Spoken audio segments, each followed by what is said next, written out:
So we're going to do this lab in two separate parts. The first part is pages 1 through 4, but not all of 1 through, well, yeah, all of 1 through 4 should be good. So we are doing the climate patterns lab. As always, read the reading, do the checkpoint questions. So pages 1 and 2, super easy. It starts to get weird on, wow, that's printed weird. Page 1, 2, 3. All right, so we're going to be looking here on page 4. So page 4 is where the lab actually begins. And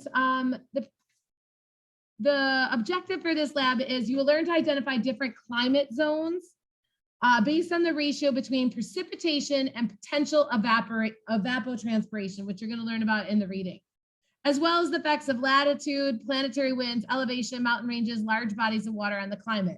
You will use these factors to determine the climate patterns of a region. So procedure A, this is to be completed on the large diagram of an imaginary Earth-like planet. That is, where'd that page go? There we go. That's on the following page. So this is the imaginary Earth-like planet.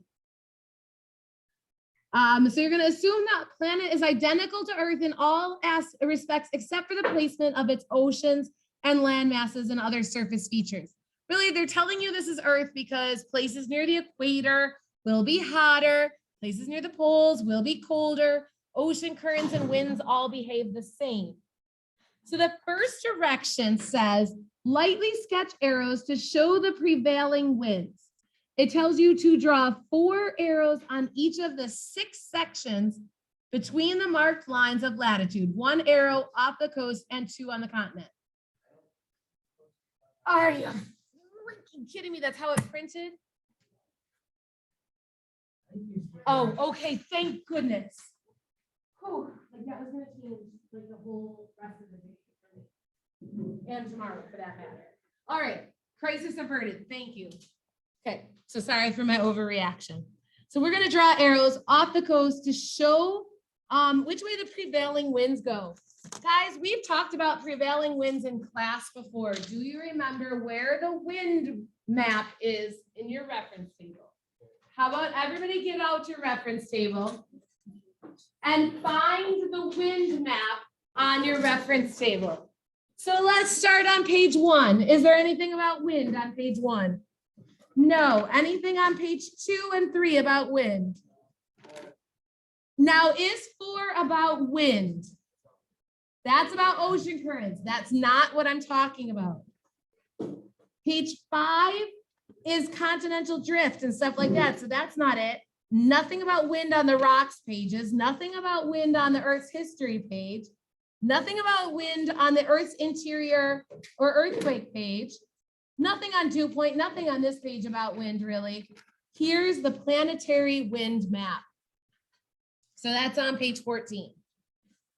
Basically, all you're doing, and as the directions said, you're going to copy the wind maps onto this imaginary planet. Where did my imaginary planet? Oh man, this is one organized person today. Unorganized. So you're going to be copying this. So let's do from the equator up to 30 degrees north. Which way are the arrows going in that section, the 0 to 30 lines? No, take a look from in the 0 to 30 section. Which way are the arrows blowing? The wind, they're blowing southwest. So you need to do, it told you to do 2 on the land, curving to the southwest and 1 off of each coast. Oh, sorry, 30 degrees north. Oh, okay. So if you want to do, oh, and that made sense the way I said it, 0 to 30. I get it. 0 to 30 south. They're going up to the northwest. So again, 2 on the continent and 1 off each coast. Make sure you're showing the curves the correct way. Now, you're going to do that for all 6 sections. I'm just going to do these 2 together. So that was step 1, but again, you have to finish step 1. Step 2 says, at the far right of the planet, label the arrows of high and low pressure to correspond with the latitudes. What do we know about wind, guys? They blow from what kind of pressure to what kind of pressure? High to low. So what about the equator? Is the equator going to be a high or a low? Which way are the winds blowing? Into it. So it's a low. So you're going to label the equator low. How about 30 degrees north?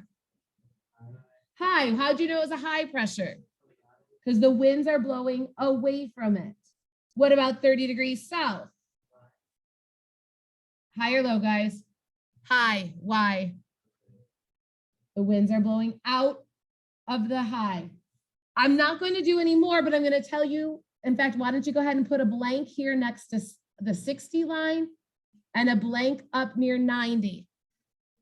Because you're going to need to put an H or an L there. Because you're going to go and you're also finishing the arrows. Same with down here, a blank and a blank. You need to tell me, are those highs or lows?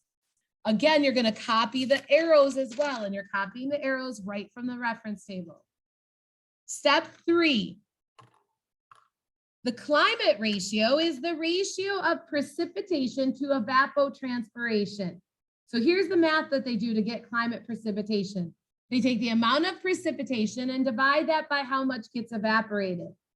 The climate ratios are shown as by the various numbers on the map. On the map, color areas according to the climate designations shown below. So you will need a brown, an orange, a yellow, and a green colored pencil.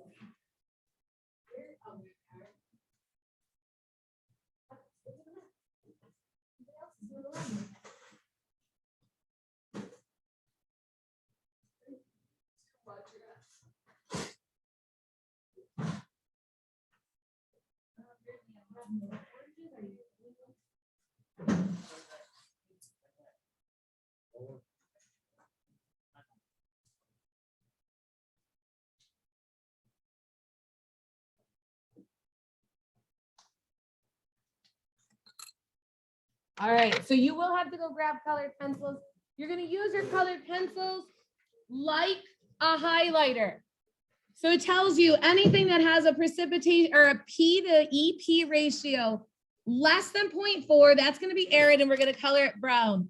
So what I mean is you're going to go search through here and find any that are less than 0.4, so not 0.4, but less than 0.4, and just highlight that number brown.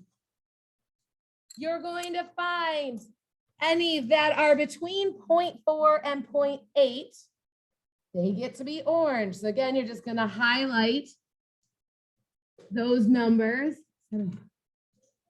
That's a 0.8. Yeah, I'm going to have to find you oranges. So you'll highlight those orange. Once you do this for all of them, you will see a pattern. And that pattern will be used later on. That is as far as I expect you to get today, though.